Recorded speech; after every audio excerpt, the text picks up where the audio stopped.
انشاءاللہ رب العزت اگلے سال سے اللہ نے چاہیے تو یا تو خصوصی کورس کریں گے یا پھر یہ بچے آگے کی پڑھائی کو مکمل کریں گے یا حافظ عالم بنتے ہوئے نظر آئیں گے.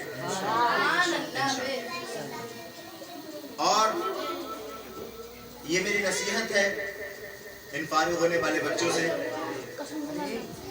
کہ قرآن پاک کو پڑھ لیا ہے، اب قرآن پاک کو ہمیشہ پڑھتے بھی رہنا ہے.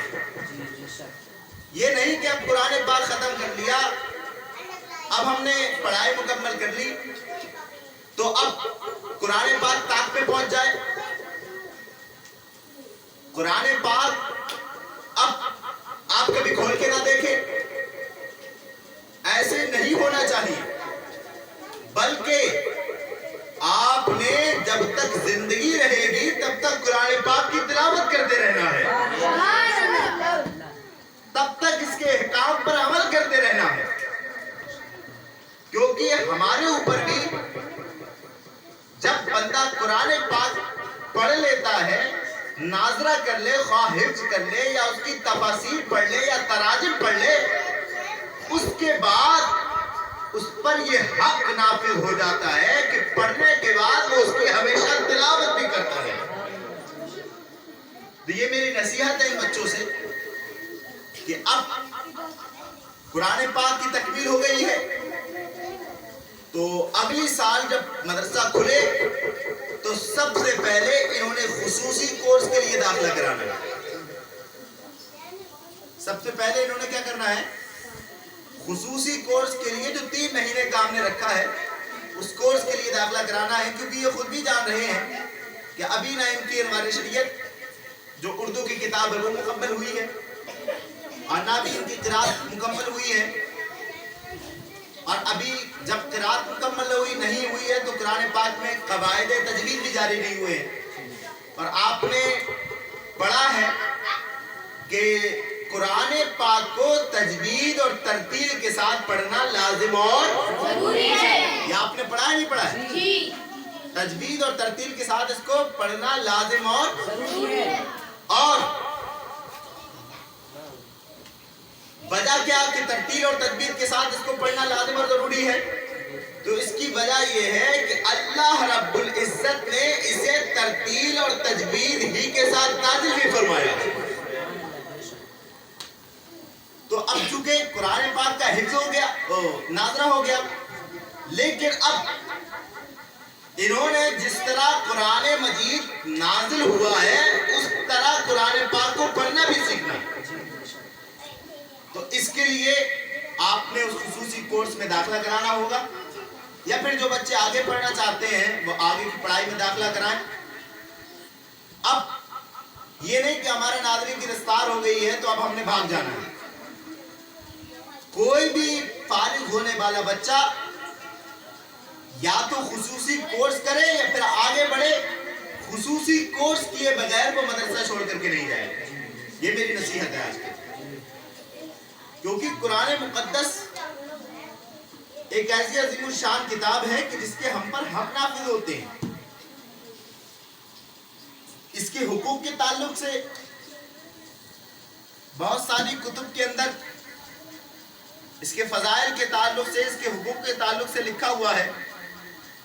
لیکن میں یہاں پر انوار البیان جلد نمبر 3 سے اپنی گفتگو کا آغاز کر رہا ہوں اور اس کے فضائل پر روشنی ڈالنے کی کوشش کر رہا ہوں کہ اس مقدس کلام کو پڑھنے کی کیا فضیلت ہے اور اس مقدس کلام کا ایک ایک حرف کتنی حیثیتوں کا حامل ہے. تو صاحب انوار البیان حضرت علامہ انوار احمد صاحب قادری فرماتے ہیں کہ ہمارے حضور سراپائے نور صلی اللہ تعالی علیہ وسلم نے فرمایا قرآن شریف کے ایک حرف کی تلاوت کرنے پر 10 نیکیاں ملا کرتی ہیں. ایک حرف کی تلاوت کرنے پر کتنی نیکیاں ملتی ہیں؟ اور 10 نیکیاں ہی نہیں ملتی، ساتھ ہی ساتھ 10 گناہ بھی معاف کیے جاتے ہیں۔ ایک حرف پڑھنے پر 10 نیکیاں ہی نہیں ملتی بلکہ 10 گناہ بھی معاف کیے جاتے ہیں۔ اور فرمایا لم لیس بحرف بلا الف حرف ولام حرف ومیم حرف، یعنی میں یہ نہیں کہتا کہ الف لام میم ایک حرف ہے، بلکہ الف بھی ایک حرف ہے، لام بھی ایک حرف ہے اور میم بھی ایک حرف ہے۔ انسان الف لام میم ادا کرے تو وہ یہ نہ سوچے کہ میں 10 نیکیاں پا لیا، بلکہ الف لام میم کے ادا کرنے پر وہ 30 نیکیوں کا حقدار ہوگا، 30 گناہ اس کے معاف ہوں گے۔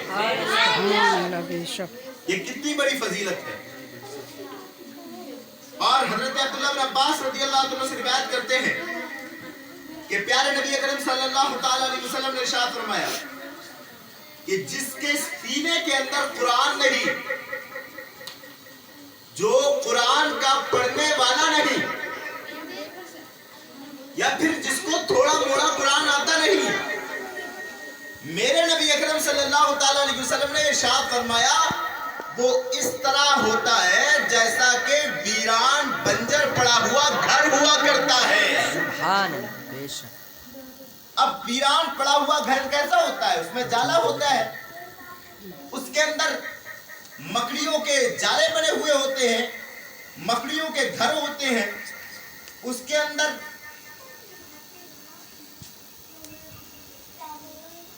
کوئی رہنا پسند نہیں کرتا بغیر صفائی کے۔ تو اس کا دل، اس کا گھر جس میں اللہ کا نور رہ سکتا ہے، جس کے اندر رسول اکرم صلی اللہ تعالی علیہ وسلم کی محبت رہ سکتی ہے، قرآن پاک اگر نہ پڑھے تو اس کا گھر گندگی جیسا ہو جاتا ہے۔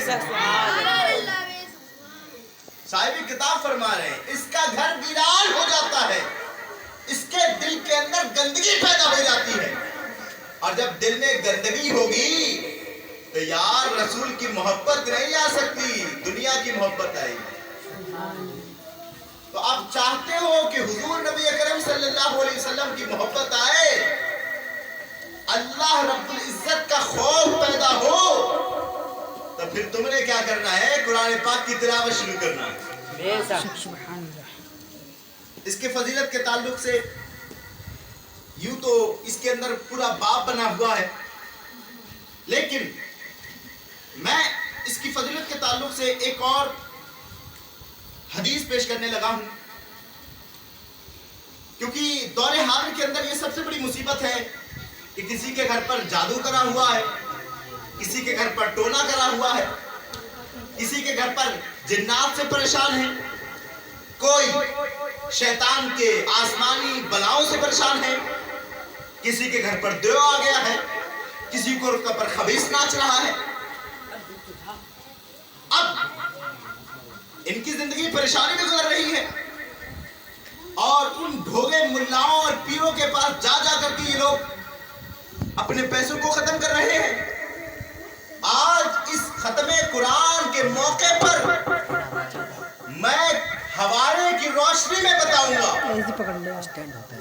کہ یہ جو ختم قرآن ہوا ہے اس کے ذریعے سے تم بلاؤں کو بھی دور کر سکتے ہو اور بلاؤں کے ابا شیطان کو بھی دور کر سکتے ہو۔ بے شک سبحان اللہ۔ شیطان کو بھی دور کر سکتے ہو۔ حضرت ابو ہریرہ رضی اللہ تعالیٰ عنہ ارشاد فرماتے کہ ہمارے اور آپ کے نبی صلی اللہ تعالی علیہ وسلم نے ارشاد فرمایا اپنے گھروں کو قبرستان نہ بناؤ، شیطان اس گھر سے بھاگتا ہے جس گھر میں قرآن کی تلاوت کی جاتی ہے۔ شیطان اس گھر سے بھاگتا ہے، پناہ مانگتا ہے جس گھر کے اندر قرآن پاک کی تلاوت کی جاتی ہے، اس کا ورد کیا جاتا ہے۔ اور اس کے تعلق سے کچھ اور، حالانکہ میں نے اور حوالات اکٹھے کیے تھے، لیکن چونکہ وقت کی قلت ہے اس لیے میں اختصار پر اکتفا کرتا ہوا چل رہا ہوں۔ یہ کتاب اسلامی اخلاق و آداب ہے اور اس کتاب کے مصنف بہار شریعت کے مصنف حضرت علامہ صدر الشریعہ رحمۃ اللہ رضوان. قرآن پاک کے تعلق سے انہوں نے پورا باب باندھا ہے اور لکھا ہے قرآن مجید پڑھنے کے فضائل. قرآن پاک پڑھنے کا کیا بینیفٹ ہے, کیا فائدہ ہے, اس کی کیا فضیلت ہے, اس کے تعلق سے انہوں نے ایک دو حدیث نہیں لکھی بلکہ قرآن پاک کی فضیلت کے تعلق سے انہوں نے اپنی چھوٹی سی کتاب کے اندر 55 حدیثیں جمع کی ہیں. 55 حدیثیں جمع کی ہیں, جن میں سے میں 3 حدیثیں بیان کر کے اکتفا کروں گا. صحیح بخاری شریف کی حدیث حضرت عثمان غنی رضی اللہ تعالیٰ عنہ سے مروی کہ رسول اللہ صلی اللہ علیہ وسلم نے فرمایا, تم میں بہتر وہ شخص ہے جو قرآن پڑھتا بھی ہے, قرآن پڑھاتا بھی ہے. تمہارے اندر بہتر شخص کون ہے؟ جو قرآن پڑھے اور قرآن پڑھائے. ایک دوسری حدیث صحیح بخاری کے اندر بھی موجود ہے, یہ حدیث مسلم کے اندر بھی موجود ہے اور حضرت عائشہ رضی اللہ تعالی عنہا اس کی راوی ہے. فرمایا جو قرآن پڑھنے میں ماہر ہو, جو قرآن پڑھنے میں ماہر ہو, فرمایا وہ کرامن کاتبین کے ساتھ ہوا کرتا. اور فرمایا جو شخص رک رک کر قرآن پڑھتا ہو, اسے قرآن پڑھنا نہیں آتا ہو, قرآن کی تلاوت صحیح نہیں کر پاتا, ہچے کر کے پڑھتا ہو یا اٹک اٹک کے پڑھتا ہو, اور یہ قرآن پڑھنا اس پر شاق گزرتا ہو.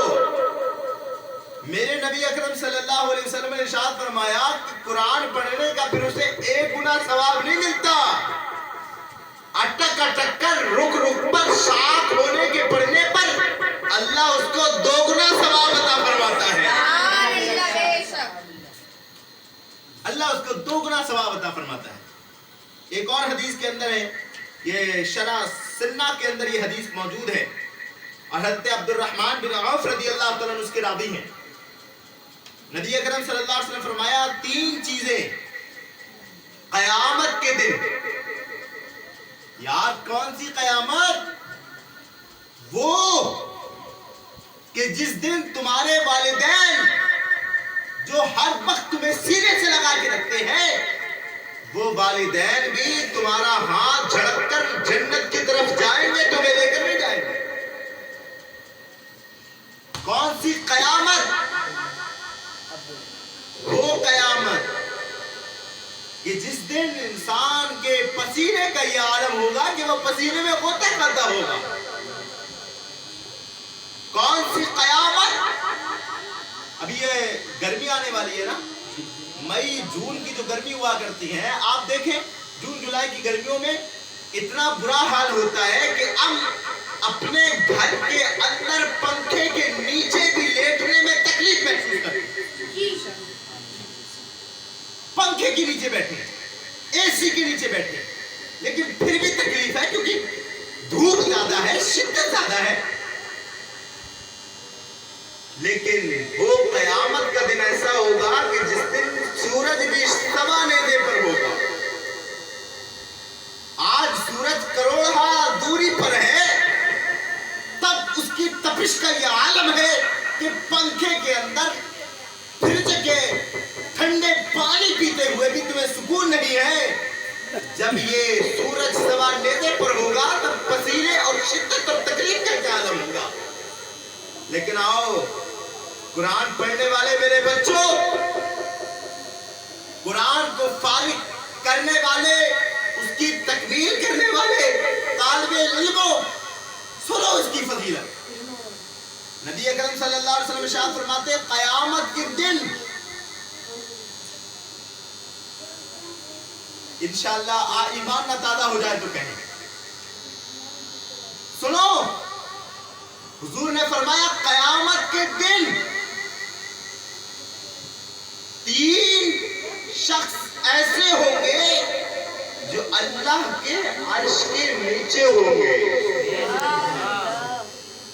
انہیں اس سوا نیزے کے دھوپ کی تپش کا خطرہ نہیں ہوگا، اللہ کے عرش کے سائے کے نیچے ہوں گے. کہاں ہوں گے؟ اللہ کے عرش کے سائے کے نیچے ہوں گے.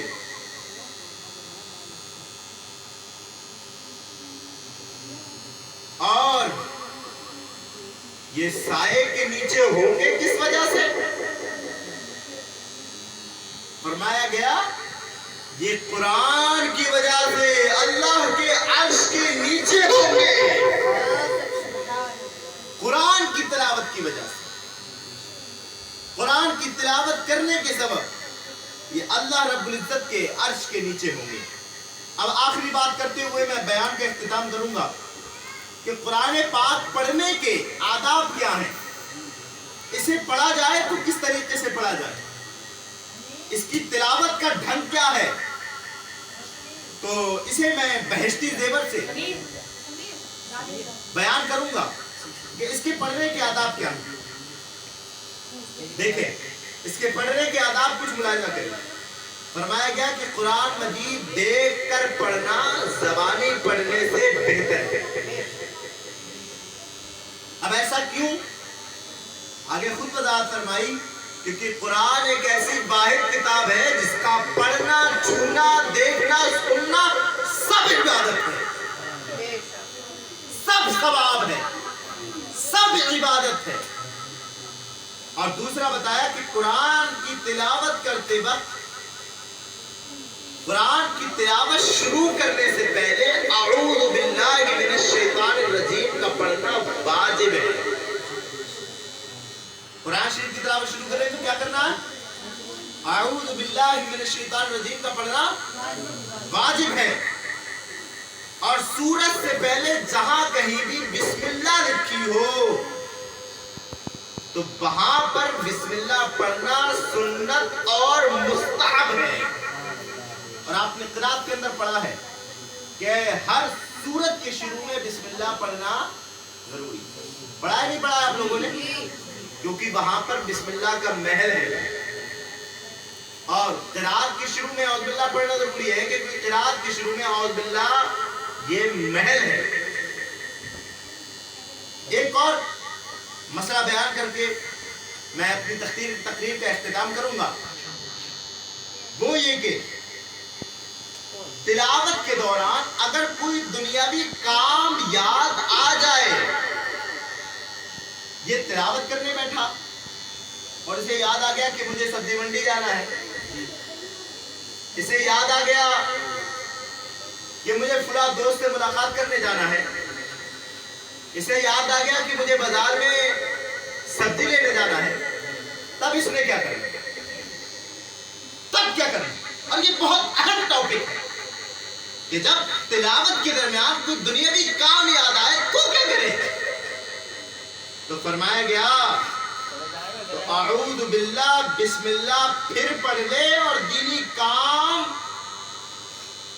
کو بعد میں کرے، پہلے تلاوت قرآن کو مکمل کرے. یہ نہیں کہ قرآن بند کرا اور بھاگ کے کام کرنے کے لیے نہیں، بلکہ پہلے تلاوت مکمل کرے. 1 رکوع کا قصد کیا تھا، 3 رکوع کا قصد کیا تھا، 1 رکوع پڑھے، کام یاد آیا. لیکن یہ نہیں کہ فوراً کتاب بند کی، قرآن پاک کو بند کیا اور بند کرنے کے بعد چلے گئے. ایسا نہیں کرنا ہے، بلکہ پہلے تلاوت کو مکمل کرنا ہے، اس کے بعد دنیاوی کاموں کو کرنا ہے. تو یہ وہ کتاب ہے پیارو کہ رشد چاہیے رشد ملے گا، ہدایت چاہیے ہدایت ملے گی، دنیاوی مفاد چاہیے مفاد ملیں گے، دنیاوی فائدے چاہیے فائدے ملیں گے، اور آخرت میں جنت چاہیے تو یہ قرآن تمہیں جنت بھی دلا سکتا ہے. تو یہ جو چند باتیں تھی میں نے آپ کے گفتگار کی. انشاءاللہ رب العزت آپ حضرات بروز منگل کو تشریف لائیں اور یہ جو چھٹی کا اعلان ہوگا اور جو بچوں کا کل امتحان ہوا ہے ان کا جو ٹیسٹ میں جو نمبرات آئے ہیں ان کا جو اعلان ہوگا وہ انشاءاللہ رب العزت آپ کا بروز منگل کو ہوگا. چھٹی کا اعلان بھی اسی دن ہوگا. کل کی آپ تمام بچوں کی چھٹی ہے کیونکہ کل بچیوں کی دستار ہے, تو کل کی آپ کی چھٹی ہوگی. اور پرسوں بروز منگل کو آپ نے اپنے وقت میں, جس وقت میں آپ آتے ہیں اسی وقت میں آنا ہے. چھٹی کا اعلان ہوگا اور جو بچوں کا ٹیسٹ ہوا ہے اس میں کون کامیاب ہوا ہے کون فیل ہوا ہے اس کے تعلق سے بتایا جائے گا. اللہ رب العزت ہم سبوں کو قرآن پاک پر عمل کرنے کی توفیق عطا فرمائے, اس کے فہم و تفہیم پر عمل کرنے کی توفیق عطا فرمائے. مولا ہم سبوں کو قرآن کا فہم عطا فرما. مولا جو بچے فارغ ہوئے ہیں مولا ان کی عمر دراز فرما, ان کو علم و عمل میں برکت عطا فرما. مولا بچوں کے تمام مسائل پریشانیاں دور فرما. وآخر دعوایا الحمد للہ رب العالمین.